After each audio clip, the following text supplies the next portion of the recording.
इस वैकेंसी में जितना सीट आप लोग को यहाँ पे दिख रहा है, इसका 5 गुना रिजल्ट पीटी के लिए दिया जाएगा, यानी कि मैक्सिमम सीट पर आपका फर्स्ट एग्जाम में रिजल्ट होने वाला है। तो लगभग समझिए कि आप लोग के लिए सीट इसमें लगभग 3000 से भी ज्यादा होने वाला है। बिहार कर्मचारी चयन आयोग यानी कि बीएसएससी के द्वारा निकाला गया ये फॉर्म है, जो कि आपका 1 अप्रैल से शुरू हो रहा है भराना और 19 अप्रैल तक ये अप्लाई होगा। इस भर्ती में क्वालिफाई करने के लिए मिनिमम क्वालिफाइंग मार्क्स भी यहाँ पे दे दिया गया है, जो कि सबसे कम होगा। इस एग्जाम में आपके जीके के क्वेश्चन आने वाले हैं, आपका सामान्य विज्ञान यानी कि जीएस का क्वेश्चन आने वाला है, प्लस में मैथ भी आपका रहेगा और साथ में आपका रीजनिंग भी ऐड होगा। बस इतना आप निकाल लेंगे, आप इस एग्जाम को निकाल सकते हैं। नमस्कार दोस्तों, बिहार में अब फॉर्म आने का सिलसिला शुरू हो चुका है। मैक्सिमम फॉर्म देखा जा रहा है। अगर आप इसको अप्लाई करना चाहते हैं तो आपको एक बात का ध्यान रखना चाहिए कि इसका जो पूरा प्रोसेस है, पूरे प्रोसेस को 6 से 8 महीने के अंदर पूरा करा लिया जाएगा। ज्यादा समय आपके पास नहीं मिलने वाला है। ये जो वैकेंसी आपका बिहार कर्मचारी चयन आयोग की तरफ से निकाला गया बीएसएससी के द्वारा, आपका ये अवर सांख्यिकी पदाधिकारी का पोस्ट होगा। बेहतरीन पोस्ट होता है। इसमें लगभग सैलरी 65,000 से 70,000 के करीब में आपको देखने के लिए मिलता है। लाजवाब पोस्ट होता है। यहाँ पे सबको ये वैकेंसी नहीं मिल पाता है, सबका सौभाग्य भी नहीं होता कोई इसको अप्लाई कर सकता है। अगर आप इसको भर सकते हैं, इसके बारे में जानना चाहिए आपको। ये फॉर्म भी आपका कई वर्षों के बाद निकला है दोस्तों, 10 से 15 साल के बाद ये देखने के लिए मिला है, तो इसको चूकिएगा मत। और बहुत सारा जानकारी आपको हम अभी ऑथेंटिक देने वाले हैं, जो कि आप अभी तक शायद नहीं जानते होंगे। ध्यान से इस पूरे वीडियो को देख लीजिए। आप भरे इस फॉर्म को या ना भरे, लेकिन इसके बारे में जानकारी जरूरी है, क्योंकि पैसा बहुत कमाइएगा इस जॉब में जाने के बाद, क्योंकि ये अवर सांख्यिकी पदाधिकारी प्रखंड लेवल का ये जॉब होगा। मैक्सिमम सैलरी भी इसका होता है। फॉर्म जो आपका भराना है ऑनलाइन, वो आपका 1/4/2025 यानी कि 1 अप्रैल से स्टार्ट हो रहा है,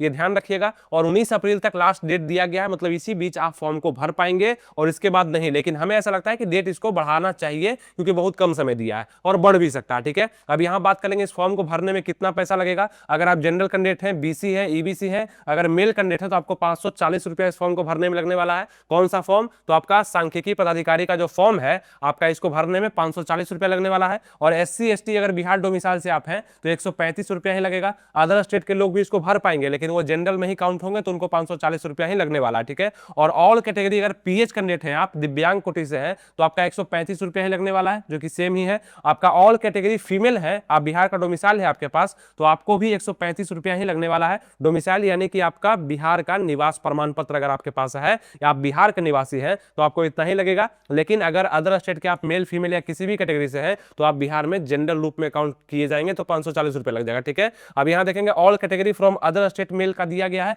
540 रुपया, जो कि आपको हम बता दिए। अब यहां देखिएगा एज लिमिट क्या रखा गया। ठीक है, एज लिमिट का मतलब कि एज कब से काउंट किया जाएगा इसमें, तो 1 अगस्त 2024, 1 अगस्त 2024 से आपका इसमें एज काउंट किया जाना है। Minimum age for all category 21 साल रखा गया है। 21 साल से कम के आप अगर युवा हैं, आप छात्र हैं या छात्रा हैं, 21 साल से कम के हैं, तो इस फॉर्म को आप नहीं भर सकते हैं। ठीक है, 21 साल कम से कम आपका पूरा हो जाना चाहिए और एज काउंट भी 1 अगस्त 2024 रखा गया इस एज तक। ठीक है, ये चीज। मिनिमम एज जनरल के लिए 37 साल रखा गया है ना। Maximum age, sorry, maximum age 37 साल, मतलब 21 से लेकर 37 साल तक आप जनरल हैं या ईडब्ल्यूएस कैटेगरी से हैं, आप इसको अप्लाई कर सकते हैं। फिर मैक्सिमम एज देखेंगे आपका बीसी और ईबीसी, मेल या फीमेल है, अगर आप ओबीसी का बीसी या ईबीसी से मेल फीमेल है, तो आपके लिए 40 साल तक यहाँ रखा गया है। 3 साल का एक्स्ट्रा छूट आप लोग को मिलता है ना, तो वो आपको मिला है। तो 21 से लेकर 40 तक आप इसको अप्लाई कर सकते हैं। और maximum age for U R female, मतलब जनरल की अगर फीमेल है, जनरल कैटेगरी में अगर आप फीमेल है या ईडब्ल्यूएस में, तो आप लोग का भी यहाँ पे 40 यानी कि 3 वर्ष का छूट आपको यहाँ भी देखने के लिए मिलता है। फिर आगे देखिए कि अगर आप एससी एसटी के मेल फीमेल कोई भी कैंडिडेट है, तो आपको 42 साल तक यहाँ मौका दिया जाएगा, यानी कि 21 वर्ष से लेकर के 42 साल तक आप इसको भर सकते हैं।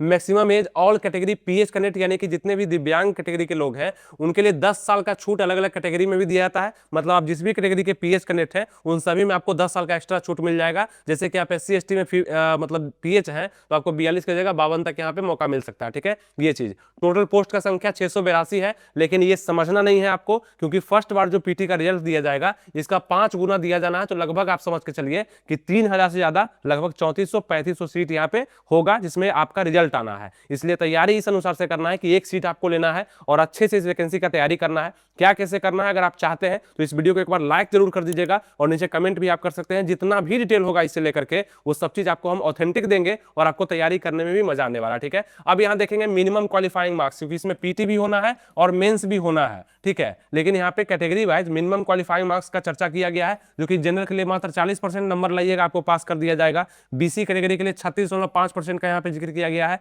ईबीसी कैटेगरी के लिए यहाँ पे 34% का जिक्र किया गया है। एससी एसटी के जितने भी कैंडिडेट हैं उनके लिए 32% का जिक्र किया गया है। और फीमेल अगर किसी भी कैटेगरी से आप हैं तो आपको 32% यहाँ लाना होगा, ये भी जिक्र किया गया है। और ऑल कैटेगरी के पीएच कैंडिडेट हैं उनको भी 32% यहाँ पे लाना होगा। ये मिनिमम क्वालिफाइंग मार्क्स मतलब इतना नंबर आपको एग्जाम में ले आना है, इतना परसेंटेज में, ठीक है, ये बता दिया गया है। अब आप पूछेंगे इसमें कितना पोस्ट निकला हुआ है ये भी बताइए, तो यहाँ देख सकते हैं मेल का है और यहाँ पे फीमेल का है। और फीमेल में पूरे सीट में 35% का आरक्षण होता है, ये तो आपको पता है। तो जनरल में आप देखेंगे मेल में 313 सीट निकला हुआ है, ईडब्ल्यूएस में देखेंगे 68 सीट निकला हुआ है, ईबीसी में देखेंगे 112 सीट निकला हुआ है, ठीक है, 112 सीट ईबीसी में निकला हुआ है। और बीसी में आप देखेंगे 62 सीट निकला हुआ है मेल में। बीसी फीमेल का अलग से सीट निकलता है, उसमें 22 सीट अलग से दिया गया है। एससी में देखेंगे आप 98 सीट निकला हुआ है और एसटी में देखेंगे 7 सीट निकला हुआ है। उसी अनुसार आप यहाँ पे फीमेल कैंडिडेट का देखेंगे तो 110 सीट है आपका मेल में, ईडब्ल्यूएस में 24 सीट निकला हुआ है, ईबीसी में आपका 39 सीट निकला हुआ है, बीसी में 22 सीट है और यहाँ पे सेफ बीसी फीमेल का है तो 22 सीट है ही आपका।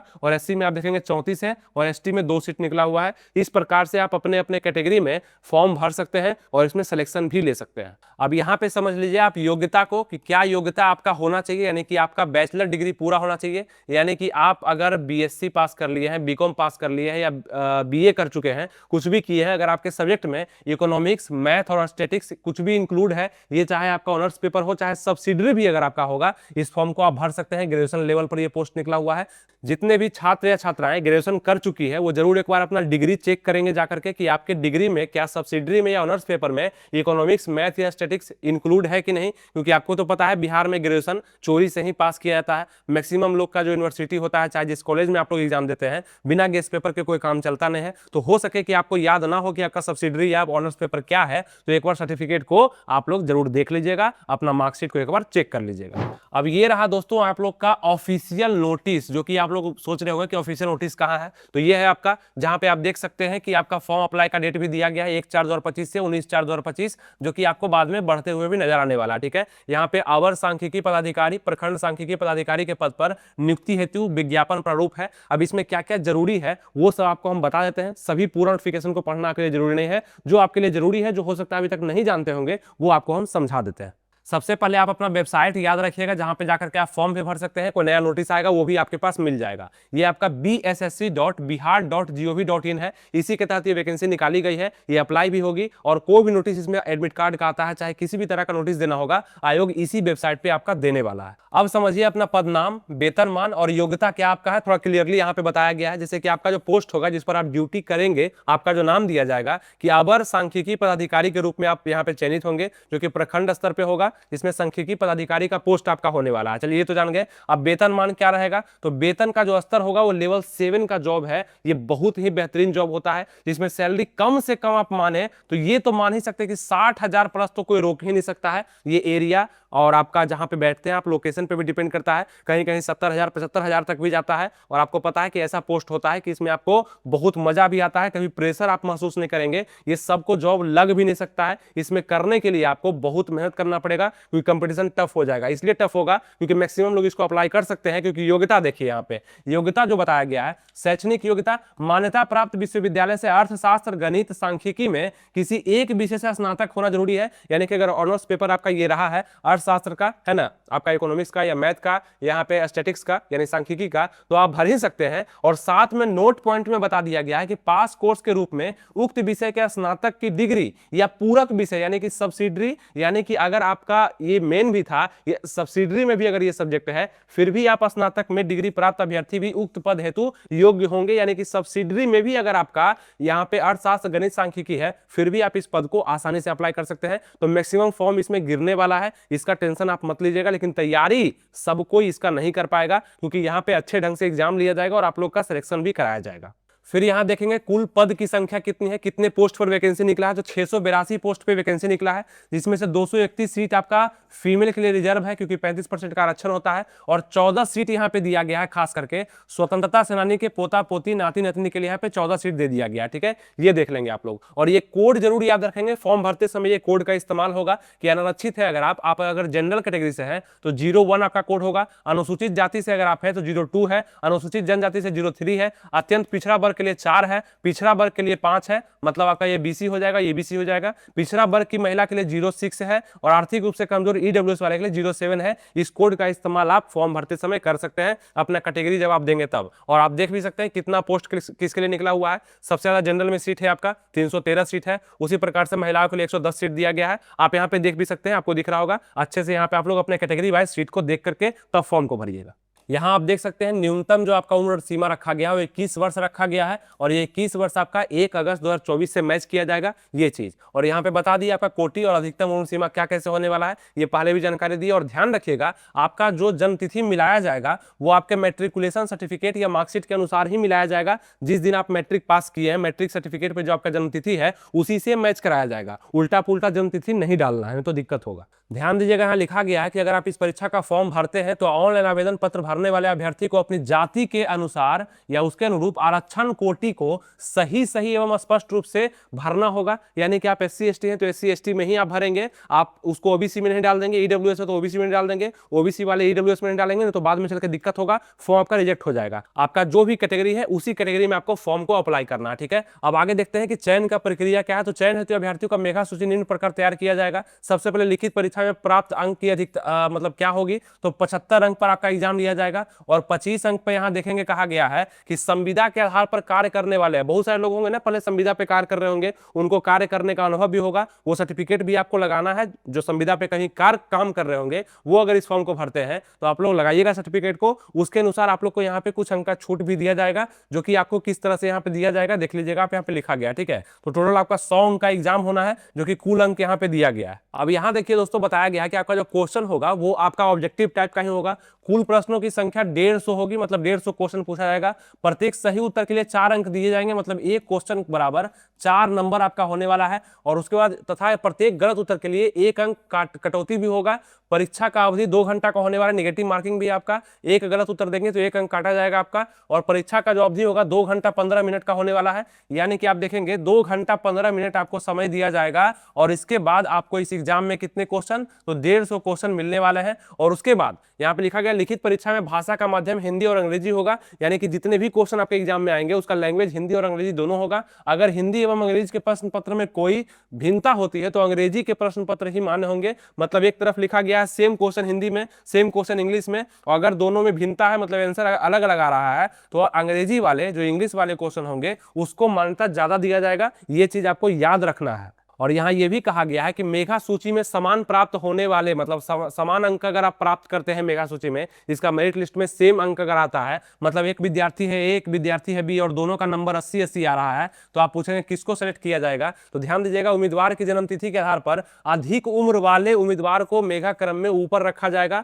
अगर A का वर्ष, मतलब ये कितना उम्र का है, ये अगर 30 वर्ष का युवा है, ये अगर 32 वर्ष का है और दोनों का 80-80 नंबर है, तो इसका सिलेक्शन पहले आयोग करेगा, आपका नहीं करेगा, क्योंकि आपके पास समय है और आप वैकेंसी का भर सकते हैं। ये बेचारा लेट हो रहा है, इसको दिक्कत हो रहा है, तो इसको पहले देने का प्रयास करेगा। एवं समान जन्म तिथि होने की स्थिति में अगर दोनों का एज भी समान हो जाता है, दोनों 30-30 साल का ही हो जाता है, तब किसको करेगा, मतलब नंबर भी समान है और एज भी समान है, तो उम्मीदवार के नाम को अंग्रेजी वर्णमाला के अनुसार, यानी कि जिसका नाम ए से शुरू होगा, है ना, अब किसी का नाम अंकित होगा और किसी का नाम होगा विवेक होगा, तो पहले अंकित को चुना जाएगा। मतलब अंग्रेजी वर्णमाला के अनुसार भी आपका नाम यहाँ पे फायदा कर सकता है कभी कभी वैकेंसी में, ये भी ध्यान रखना चाहिए, आपको यहाँ पे दिया गया। ठीक है, न्यूनतम क्वालिफाइंग मार्क्स क्या होने वाला है ये तो आपको बता ही दिए थे, और कितना पैसा आपको इस फॉर्म को लगने वाला है इस फॉर्म को भरने में, ये भी आपको हम बता दिए थे। बाकी आप आगे देखते हैं क्या आपके लिए दिया गया वो चीज समझिए। अब ये देखिए, ये भी इंपॉर्टेंट है कि परीक्षा का प्रकृति वस्तुनिष्ठ तो होगा। ठीक है, बिहार कर्मचारी चयन आयोग परीक्षा संचालन नियमावली 2010 के आलोक में 40,000 से अधिक फॉर्म अगर भराता है तो प्रारंभिक परीक्षा आयोजित की जाएगी। अधिक आवेदन प्राप्त होने पर प्रारंभिक परीक्षा 1 से अधिक चरणों में आयोजित की जा सकती है, और विभिन्न चरणों में परीक्षा आयोजित प्रारंभिक मुख्य परीक्षा किए जाने की स्थिति में परीक्षा परिणाम सामान्यीकरण यानी कि नॉर्मलाइजेशन का प्रक्रिया भी अपनाया जाएगा। यानी कि कहा गया है कि अगर 40,000 से ज्यादा फॉर्म गिर जाता है तो ये सभी चीज लागू हो जाएगा कि पीटी भी लेंगे, मेंस भी लेंगे और उसमें नॉर्मलाइजेशन भी करेंगे। ये सभी चीज लागू हो जाएगा। इसका मतलब होना ही है 40,000 का यहाँ पे लगभग यहाँ पे 2 से 2.5 लाख के करीब में इसमें फॉर्म गिरने वाला है, जो कि आप यहाँ पे देखेंगे भी। फिर यह भी कहा गया है कि प्रारंभिक परीक्षा वस्तुनिष्ठ प्रकृति की होगी। प्रारंभिक परीक्षा के माध्यम से कोटिवार उपलब्ध रिक्तियों के 5 गुना संख्या के बराबर अभ्यर्थियों को चयन मुख्य परीक्षा के लिए किया जाएगा। यानी कि पीटी का 5 गुना है ना, पीटी में 5 गुना लोगों को मेंस के लिए बुलाया जाएगा। अब मेंस के लिए मतलब कि आपका लगभग सीट यहाँ पे 600 कुछ है, तो इसका 5 गुना कैंडिडेट को बुलाया जाएगा। लगभग 3,000 से ज्यादा लोगों को यहाँ पे मेंस के लिए बुलाया जाना, तो आप लोग को टेंशन नहीं लेना है। अब यहाँ पे प्रारंभिक परीक्षा में एक समान ज्ञान होगा जिसमें निम्नलिखित विषय होंगे। और सामान्य ज्ञान के लिए देखेंगे समान अध्ययन हो जाएगा आपका, है ना। समान अध्ययन बात करें तो हिस्ट्री, ज्योग्राफी, पॉलिटी, इकोनॉमिक्स होता है। ये सभी चीज के लिए आपको यहाँ पे एग्जाम दिया जाएगा। सामान्य विज्ञान आपका फिजिक्स, केमिस्ट्री, बायोलॉजी होता है। आपका नॉर्मल गणित पूछा जाएगा, अर्थमेटिक से ज्यादा क्वेश्चन होंगे। आपका मानसिक क्षमता जांच यानी कि आपका यहाँ पे comprehension, logic, reasoning, mental ability यानी कि रीजनिंग समझिए, ये चेक किया जाएगा। अब आपको हम हमेशा सजेस्ट करते हैं तो इस बार भी कर देते हैं, अगर आप इस एग्जाम को देने वाले हैं, अच्छे से तैयारी करने वाले हैं, तो इस पूजा पब्लिकेशन के बुक को अपने पास जरूर रखिएगा। इसमें काफी बेहतरीन तरीके से आपका जीके जीएस को इंक्लूड कर दिया गया है। मतलब कि आपका मैक्सिमम बड़ा पार्ट जहां से ज्यादा क्वेश्चन आएगा, समान अध्ययन और सामान्य विज्ञान का पार्ट आपका इस बुक से कवर हो जाना है। सेल्फ स्टडी के दम पर, ना ही बड़ा कोचिंग जाना पड़ेगा, ना ही बड़ा क्लास आपको ज्वाइन करना है। इसके सारे कॉन्सेप्ट को अगर आप पढ़ लेते हैं, और मजा भी आएगा पढ़ने में ना, क्योंकि इतने अच्छे से दिया गया है, इतने मतलब रंगीन प्रिंट में भी दिया गया है और सभी पॉइंट्स को अच्छे से समझाया गया है। बाकी किसी भी बुक के मुकाबले बहुत अच्छा बुक है जीके जीएस का। ये अगर आप पढ़ते हैं तो आपको समझ में आएगा कि हाँ, हम आगे बढ़ रहे हैं और सामान्य ज्ञान पे मेरा पकड़ बनते जा रहा है। तो अगर आप सेल्फ स्टडी के दम पर इस बुक को, मतलब इस वैकेंसी को निकालना चाहते हैं, तो आप इस बुक का अध्ययन जरूर कर सकते हैं। इसका लिंक हम डिस्क्रिप्शन कमेंट बॉक्स में दे दिए हैं, वहां जाकर के आप ऑनलाइन भी इसको परचेज कर सकते हैं। हमेशा आपको हम सजेस्ट इसलिए करते हैं क्योंकि अगर आप ये पढ़ लेंगे तो आपको जीके जीएस पर कहीं और जाने का जरूरत नहीं पड़ेगा। ठीक है, ये चीज आप समझिएगा। इसका लिंक वगैरह आप डिस्क्रिप्शन कमेंट बॉक्स में चेक कर सकते हैं। यहाँ आप ये भी देख सकते हैं कि समान अध्ययन का कहां से क्वेश्चन आना है। तो नॉर्मल आप जो जीके जीएस पढ़ते हैं वहीं से क्वेश्चन पूछा जाएगा, लिखेगा कुछ भी, और वहां पे आपको क्वेश्चन देखने के लिए मिल जाएगा। ठीक है, बाकी बात करें आपका करंट अफेयर्स में कहां से क्वेश्चन आएगा, तो देख सकते हैं लिखा गया है, ये सभी आपका टॉपिक से क्वेश्चन आने वाला है। भारत और उसके पड़ोसी देश से क्वेश्चन आने वाला है। तो ये सभी चीज आपका दे दिया गया है कि सामान्य विज्ञान में कहां से क्वेश्चन पूछेंगे। इसमें समानता मैट्रिक स्तर का ही क्वेश्चन पूछा जाएगा, सामान्य विज्ञान और गणित में बोला गया है, तो आसान ही क्वेश्चन आप कराने वाला है। और मानसिक क्षमता जांच में देखेंगे, मतलब कि आपका रीजनिंग जो हो जाएगा, किस किस टॉपिक से क्वेश्चन आएंगे ये भी लिख दिया गया है। ये सब आपको हम डिटेल से बता देंगे जब आप नीचे कमेंट करेंगे, और इस वीडियो को लाइक भी मैक्सिमम कर देंगे, तो आपको हम बता देंगे कि कहां से क्वेश्चन पूछता है, कैसे आपको पढ़ना है और कैसे तैयारी करना है। ठीक है, अब देखेंगे मुख्य परीक्षा जो होगा वहां पे कहा गया कि हिंदी होगा, जिसमें आपको कम से कम पास करना होगा। उसके बाद जो मुख्य परीक्षा होगा उसमें समान अध्ययन, समान विज्ञान, मानसिक क्षमता यानी कि सेम सिलेबस आपका दूसरे एग्जाम में भी रहने वाला है। तो जो बुक आपको हम बताया उसको अगर फॉलो करते हैं तो दोनों एग्जाम में आपका फायदा कर जाएगा, पीटी में भी कर जाएगा और मेंस में भी कर जाएगा, क्योंकि सिलेबस यहाँ भी सेम ही है। साथ में कि हिंदी भी आपका जुड़ जाता है। अगर आप बोलेंगे कि हिंदी का, तो हिंदी का भी लिंक हम डिस्क्रिप्शन कमेंट बॉक्स में दे देंगे। आप इसको सेल्फ स्टडी के दम पर भी निकाल सकते हैं, बस थोड़ा सा अगर आप अपने आप पर फोकस करेंगे और थोड़ा सा मेहनत करेंगे तब। ज्यादा डीपली में क्वेश्चन नहीं आना है। बहुत सारे सब्जेक्ट में तो आपका 10th पास पे ही क्वेश्चन पूछा जाएगा, जो कि आप आराम से इसको निकाल सकते हैं। ठीक है, और नॉर्मल आपका यहाँ पे मिनिमम क्वालिफाइंग मार्क्स भी कम है, और कम अगर फॉर्म गिरता है तो आपका कट ऑफ भी कम जाएगा। तो बहुत फायदा है। आप ऑफिसर अगर बन पाएंगे तो 60 से 70 हजार का सैलरी आप उठाना भी शुरू कर देंगे। इसके लिए थोड़ा सा इन सभी सब्जेक्ट पर मेहनत करना शुरू कर दीजिए, और इस जॉब के लिए आप अभी से तैयार हो जाइए। यहां भी ध्यान दीजिएगा, जब आप फॉर्म भर रहे होंगे तो जिस भी सर्टिफिकेट को आप लगाने वाले हैं, कहा गया है कि आवेदन भरने की अंतिम तिथि के पश्चात, मतलब उसके बाद कोई भी प्रमाण पत्र अगर आप बनवाए हुए हैं तो उसका वैलिडिटी नहीं दिया जाएगा, मतलब उसका आपको प्रमाण नहीं यहाँ पे मिलेगा। इसका मतलब है कि आपका जिस दिन लास्ट डेट है, यानी कि 19 अप्रैल जो आपका लास्ट डेट है, इससे पहले का ही सभी प्रमाण पत्र, वो चाहे ईडब्ल्यूएस है, चाहे एनसीएल का मामला है, चाहे एससी एसटी है, चाहे पीएच कैडेट है, कुछ भी है, तो आप लोग को इससे पहले ही बनवा के तैयार कर लेना है, तब मान्यता आपको मिलेगा। अब यहाँ कहा गया है कि सिर्फ फॉर्म भरने से काम नहीं चलने वाला है। ये आयोग डिसाइड करेगा कि किसको हम एडमिट कार्ड देंगे, किसको नहीं देंगे। किसी अभ्यर्थी के परीक्षा में सम्मिलित होने की पात्रता का निर्धारण आयोग द्वारा किया जाएगा, और वह यह अंतिम होगा, मतलब आयोग जो करेगा वही सही होगा। कौन सा आयोग? तो आपका बीएसएससी जो है वो जो कर देगा वो सही होगा। उन्हीं अभ्यर्थियों को परीक्षा में सम्मिलित होने के लिए योग्य माना जाएगा जिन्हें आयोग द्वारा प्रवेश पत्र यानी कि एडमिट कार्ड जारी किया जाएगा। फिर कहा गया कि जो लोग इसमें पैरवी कराएंगे, सेटिंग कराएंगे, या हमारे गतिविधि में किसी तरह का नुकसान पहुंचाने का प्रयास करेंगे, तो उसका तो पूरा का पूरा हम कैरियर ही बर्बाद कर देंगे। मतलब उसका यहाँ पे इस वैकेंसी के लिए अप्लाई नहीं कर सकते हैं और आगे भी इस पर कार्रवाई किया जा सकता है। ध्यान रखिएगा जब आप ऑनलाइन आवेदन कर रहे होंगे तो आपका जो सिग्नेचर होगा वो अंग्रेजी और हिंदी दोनों में यहाँ पे लिया जाएगा, ठीक है, अंग्रेजी भी और हिंदी भी होना चाहिए। यहाँ भी ध्यान दीजिएगा दोस्तों कि आवेदन करने का जो तिथि है 1 तारीख से शुरू हो रहा है 1 अप्रैल से। अंतिम तिथि जो रखा गया है फॉर्म भरने का यानी कि फॉर्म का शुल्क जमा करने का वो 19 तारीख रखा गया 19/4/2025 और ऑनलाइन आवेदन भरने का अंतिम तिथि रखा गया है 21/4/2025। यानी कि आप पैसा अगर नहीं देते हैं 19 तक, इसमें फॉर्म का फी नहीं देते हैं तो 19 के बाद आपको मौका नहीं मिलेगा। अगर फी पेमेंट कर दिए तो सबमिट आप 21 तारीख तक भी कर सकते हैं, मतलब 2 दिन का एक्स्ट्रा समय भी दिया जाता है। यानी कि 21 तक फॉर्म को भर सकते हैं, 19 तक आपको पेमेंट करना है। तो मेनली 19 तक ही जो पेमेंट कर देगा वो सबमिट क्यों नहीं करेगा, तो कर ही देगा। तो आप यहाँ पे 19 तक ही मान करके चलिए, लेकिन यहाँ पे अंतिम जो सबमिट होगा वो 21 तक भी आप यहाँ पे कर सकते हैं। अब आप पूछेंगे कि ऑनलाइन जब हम आवेदन करेंगे तो कौन कौन सा डॉक्यूमेंट्स लगने वाला है, तो यहाँ पे ध्यान से आप लोग पढ़ लीजिए, ABCD करके सब चीज लिखा गया है कि जिस तरह का डॉक्यूमेंट्स चाहिए, यानी कि स्थायी निवास, आवासीय प्रमाण पत्र वगैरह जो बनाना है बना लीजिएगा। और वो भी कब बनाना है, तो इसका लास्ट डेट जो है उससे पहले आप लोग को बनवा करके रख लेना है, नहीं तो मान्यता नहीं मिलेगा। जाति प्रमाण पत्र, क्रीमी लेयर रहित प्रमाण पत्र यानी कि NCL है, अगर EWS कैटेगरी से है तो वो सब आपको बना लेना है। स्वतंत्रता सेनानी है तो वो सब बना लेना है, दिव्यांगता है तो ये सब का आपको बना के रखना पड़ेगा। वो सब चीज यहाँ पे लिखा गया है, इसको ध्यान से आप लोग पढ़ भी सकते हैं। यहाँ लिखा गया है कि जो आप फॉर्म भर लेंगे और अंतिम रूप से आप सबमिट करेंगे तो आप सोचेंगे अब इसका करना क्या है, तो कहा गया है कि बिहार कर्मचारी चयन आयोग कार्यालय में भेजने का इसको जरूरत नहीं है, आप अपने पास रखिए। अगर आप सबमिट कर चुके हैं, फॉर्म फी भर चुके हैं, इसका मतलब है कि आपका एडमिट कार्ड आ जाएगा, ठीक है, तो आपको कहीं भेजने का जरूरत नहीं होगा। और एक चीज ये भी याद रखिएगा, ये नोटिफिकेशन जो है 11/3/2025 को आ चुका है, जो कि आपके लिए खुशखबरी के तौर पे होगा। इसके लिए आपको इस वीडियो को लाइक तो जरूर कर देना चाहिए और चैनल को सब्सक्राइब इसलिए ताकि न्यू नोटिफिकेशन जो आएगा वो आपके लिए हम जरूर ला देंगे और आपको उससे फायदा होगा। अगर आप और भी इस पे डिटेल में वीडियो चाहते हैं नीचे कमेंट आप जरूर करिएगा, आप मेल है चाहे फीमेल है, आपके लिए वीडियो हम जरूर ला देंगे, जो कि आपके लिए हमेशा हेल्पफुल रहा है और हेल्पफुल रहेगा। अब अंतिम में आपको हम ये समझाते हैं कि इस फॉर्म को भरना जरूरी क्यों है। मैक्सिमम लोग तो इसके लिए एलिजिबल होंगे ही नहीं, और जो एलिजिबल होंगे उस पर बहुत सारा ध्यान नहीं दे रहे होंगे, और बहुत लोगों को तो पता भी नहीं होगा कि नोटिफिकेशन आ चुका है। इस कारण से भी अगर आप जान रहे हैं आपके पास पहुंच रहा नोटिफिकेशन और आप एलिजिबल है, मतलब योग्य है ये सभी चीज में, कि आप ग्रेजुएशन भी कर लिए इसके सब्जेक्ट के अनुसार, आपका 21 साल भी पूरा हो चुका है, आप इसके सिलेबस को पूरा करने का क्षमता भी रखते हैं, तो आपको इस फॉर्म को जरूर भरना चाहिए। और नौकरी जिस दिन आपका लग जाएगा उस दिन आपका अहमियत बहुत ज्यादा बढ़ने वाला है, क्योंकि 60 से 70 हजार रुपया इसका पर मंथ का सैलरी होगा। और इसमें कुछ खास अलग से ही व्यवस्था होता है, जो कि आप जिस दिन जॉब में जाएंगे या आप मांग करिए, नीचे कमेंट करिए जॉब प्रोफाइल का, वो भी आपको हम बता रहे हैं कि इसका पोस्ट का क्या काम होता है और कैसे ये पैसा कमाता है, कितना पैसा ये कमा सकता है। तो अगर आप भर सकते हैं फॉर्म को, एलिजिबल है, तो आप जरूर भरें और इस वीडियो को लाइक करके सब्सक्राइब कर देंगे और इंतजार करेंगे नेक्स्ट वीडियो का। जरूर आपका नेक्स्ट वीडियो भी आने वाला है। थैंक यू, जय हिंद।